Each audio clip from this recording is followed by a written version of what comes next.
Just to introduce myself, so I'm a sociologist and probably could be categorized as, sociologist of personal relationships. But over the last 3 or 4 years, I've been undertaking quite a lot of work on intergenerational relationships. So I'm one of those sociologists that doesn't characterize themselves as a gerontologist, but I find a lot of the material, debates and thinking of my current work speaks to many of the matters that obviously Isabella has been pointing to. So what I would like to share today, perhaps, is what I'm going to talk about is how COVID-19 specifically has highlighted the crucial role that older persons play in childcare and income provision in South Africa specifically, but much across Southern Africa as well. Now, this is clearly a role that has preceded the pandemic, but has been highlighted during the pandemic. And at the start of the pandemic, there was a great deal of public discussions around the world, whether older people might be worth trading or sacrificing to help save the economy. Now, a lot of this debate took place in the US, and we can imagine, I think there'd be far more outrage if it was happening here on our, in our location here. But this narrow lens of older people as acceptable, quote unquote, acceptable collateral damage, not only reinforced ageism, but it clearly failed to recognize the complexity of both older people's lives and the significance of intergenerational relationships. So there was this idea of a trade-off that pushed myself and my colleagues, who I engage with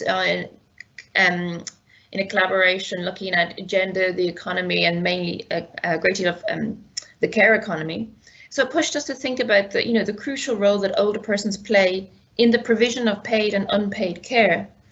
So one of the interesting quotes coming out from this debate, more on the global scene, was that you can't choose the economy over granny, and it turns out because in a very real sense, granny is the economy.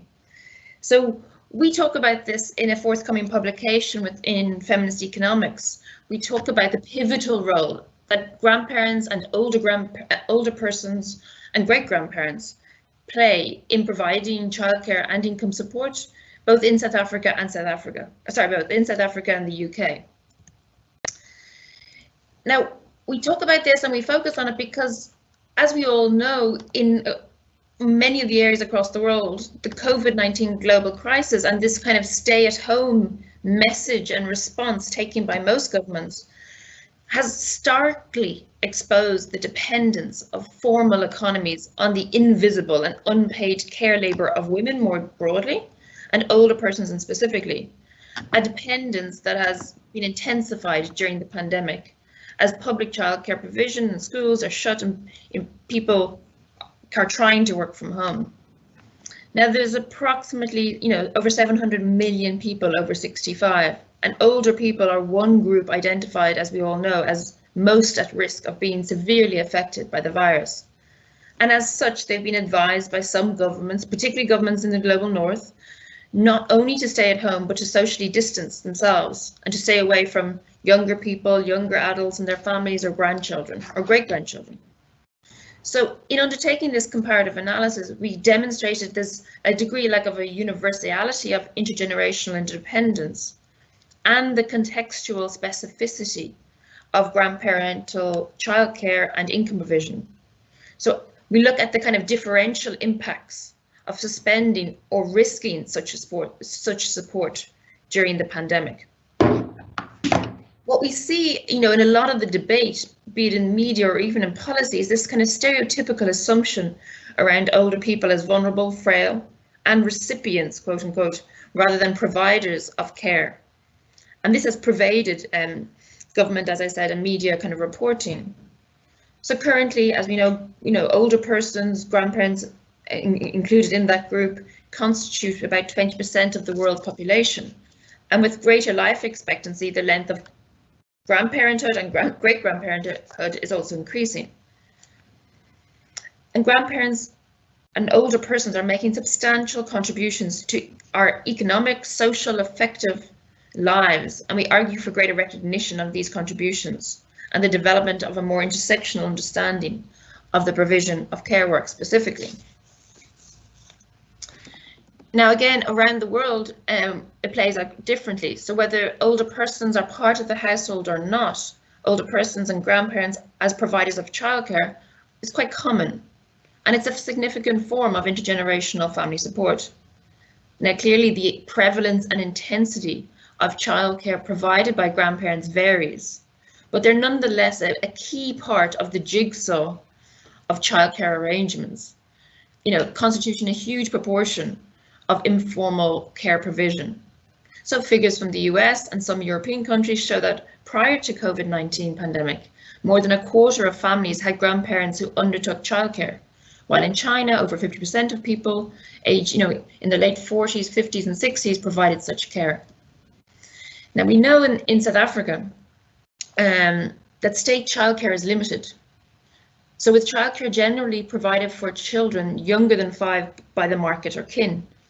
And in the UK, while there is free part-time childcare places for children aged 3 to 4, it's been available for some time, the cost of formal childcare, both in South Africa and in the UK, is very expensive, particularly for low-income employees.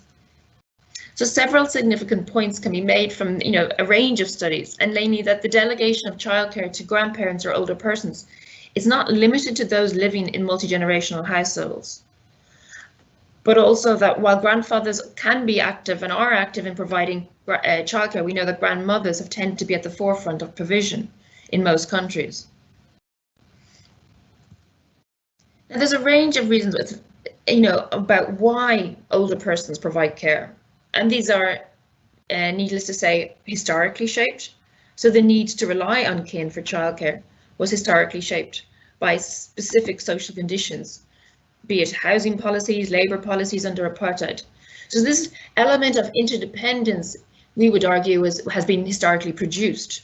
So whilst we recognise that there is a cultural ethos for interdependence and for relying on others and family members, there's also been a production of interdependence through both contemporary policies, but also through historical shaping. Now, this is especially relevant in some countries pre-COVID-19, as the impact of the care burden placed on older persons, in the absence often of a middle generation due to migration, incarceration or death, we've seen it in different parts of the globe.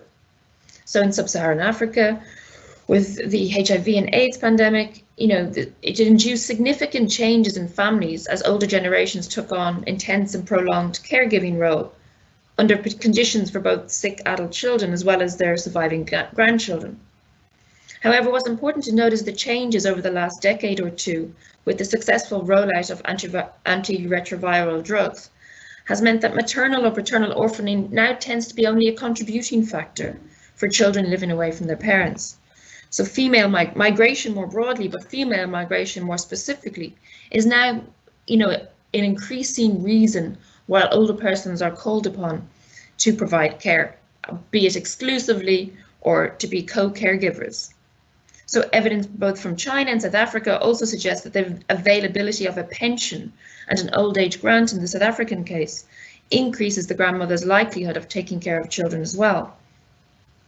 So whilst we recognise the kind of cultural ethos of interdependence and the mutual obligation that remains fundamental to the norms of kinship in Southern Africa, we also argue that is being shaped by both current and historical policies, laws and processes that are in place, both pre-COVID and during now in the COVID era. Now, if we hone in on South Africa specifically, the effects of COVID-19 have to be situated within the context of household arrangements where multi-generational living is widespread. So more than 2/3 of Black South African older persons and over half of coloured elderly or older persons are living in multi-generational families.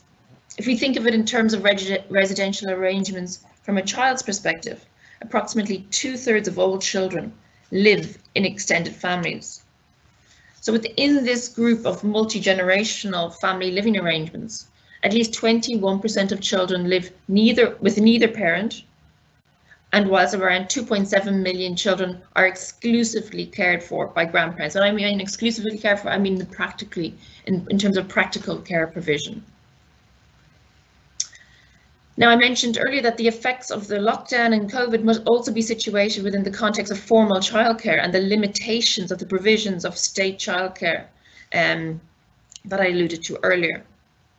Now, why this is intriguing, we look at the government's response during the COVID moment and the government's guidelines on how to protect older persons and self-isolate in multi-generational households. And for the last, I think it's been the last 5 to 6 months, I've been following up on whether these guidelines have changed over time, and they continue to be incredibly and surprisingly vague about how older persons living in multi-generational households are expected to protect, quote unquote, and protect themselves and quarantine and isolate. Now, the evidence emerging, which is obviously coming out now, and yesterday saw the second wave of the coronavirus rapid mobile survey results. It reveals a clear disparity between men and women in terms of extra unpaid care work during the lockdown. I mean, this doesn't probably come as a surprise to most people attending, this meeting here.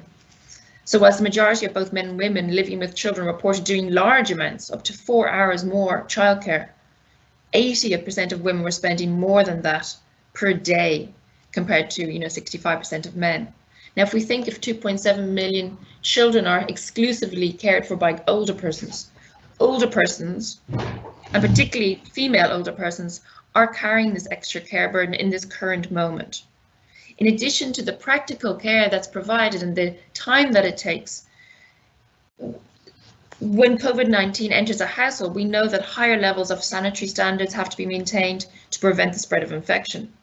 But for many in South Africa, there's limited access to water, refuse disposal, and so the need to maintain a higher level of sanitation is causing additional household. And the people who are carrying such work are often older persons and female older persons. Now, what's important as well is that we recognise that, and it's well known, that care is unpaid care, the practical care is highly gendered. What's less well known, but is emerging from more recent evidence, is the financing of care. The financing of practical care is also heavily gendered. So recent research is indicating the extent of this and argues that for most Black South African children, both their physical and financial care is provided by women who are typically the child's mother, but also the child's grandmother or other female relatives. And this has significant implications when considering the cost of care and the ways in which older persons support care. Now, we know that approximately 8% of the South African population are over 60. So there's roughly 4.5 million people who are, or could be categorized as older persons, and 60% of these are women. In addition to this, 9 out of 10 older persons receive the old age grant, with at least 80% of households which are headed by an older person indicate that the grants were their main source of income. So what's surprising in the last couple of months is that while the COVID-19 relief budget in South Africa increased the old age grant by roughly 13%, by 250 Rand for this 6-month period, it did not make any provision regarding the number of ceased applications through death, perhaps, or the delay in new applications being processed. So the significance of the old age grant has been compounded in the context of COVID-19 related unemployment, with more people in both formal and informal, the economy losing their jobs, losing an income. More family members have had to rely on the relatively high, quote unquote, old age grant. So COVID-19 related unemployment is likely to have led to an increase in the number of people living in a household, potentially putting older people, including grandparents, at risk financially and through their personal safety, especially as the lockdown regulations are eased and family members, go back to employment or seek employment, or children return to school. So what this brings us to think about is, given the crucial social and economic contributions of older persons to South African households, but not just South African households, Southern African households, and other households across the globe, in relation to caregiving and financial provision, the government and the various states would do well to consider and reprioritize how the pandemic threat, with all its specificities, is heightening the care and financial needs of older persons, grandparents, great-grandparents, and how the old age grant receiving households are being stretched further, and the implications for households where old age grants may be lost. So overlooked in the 2 countries that we looked at are government's responses to the pandemic, that that such care provided by older persons is not infinitely elastic. So the health risk of older persons' ongoing provision of childcare in South Africa, like elsewhere, has huge implications going forward. And unrecognised in this debate has been the huge pre-COVID-19 gaps in social and economic policies that grandparents were filling or cushioning. So my final point is that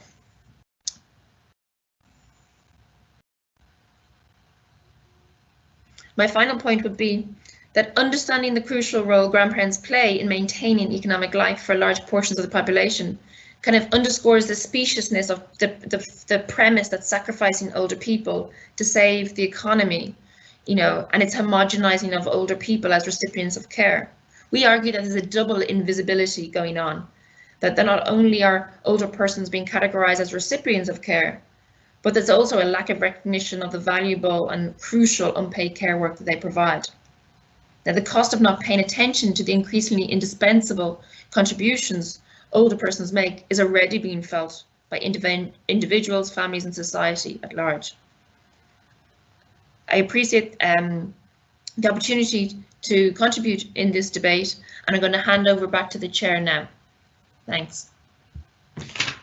Thank you, Elena, for your presentation. That's a lot of analysis in a relatively small period of time, given that it's just been a few months that it's happening, that this crisis is happening. I'm looking at the Q&A. I don't have specific comments from the people listening to us, but the message you're sending to us really is quite strong, and this is a situation in many countries that the contribution of older generations in care, in all kinds of community activities, is often not recognized as. So there's a movement, there's a push for more recognition of this. But in light of your specific research, how do you think in a relatively short term, because we have a kind of a major crisis in our hands, how can these findings and this message be heard? On one hand, by policy, maybe at the local level or at the level of communities, where there might be recognition of that role in a different way. So it's can you a few minutes just telling us what you think maybe about for your short-term next steps on the issue? I mean, I think, thanks for the question. And I think at the community level, I see less of a problem. I see communities pulling together and as sites of solidarities, whether that's through NPOs, NGOs, faith-based organizations, in overcoming some of the gaps that the state has left, or, other policies are overlooking. I see the real problem and more severe problems are the gaps in thinking about specifically the old age grant and the financing of care in the current moment, and the fairly marginal increase in that sum, but now whilst not being weighted alongside the increased claims being made on that sum of money. So whilst the increase is applauded and recognised, I think that old age grant is now going much further than it had to go pre-pandemic. That's the one hand. The second hand is the vagueness that goes with the kind of guidelines, at every level, so whether it's at a regional or a state or a global level. We see the WHO guidelines are fairly directed by the global north, where multi-generational households may not be as prevalent. In saying that, grandparents and older persons should self-isolate in the conditions and spaces that are found across Southern Africa and in South Africa specifically, I think there should be far greater attention paid. I mean, we've seen that the number of small children not returning to ECDs, is really worrying. There's something like an uptake of only 13%. Now, there's multiple reasons for that, but I suspect the fear of children going back to school, young children going back to ECDs, is linked to, you know, fear of older persons, living with older persons in the household. Yeah. So whilst we can't think about these things in isolation, so the kind of the policies that are relevant to ECDs are as much relevant to policies related to older persons, because when we think about who's living with older persons in what types of living arrangements, then these policies need to speak to each other. Yeah.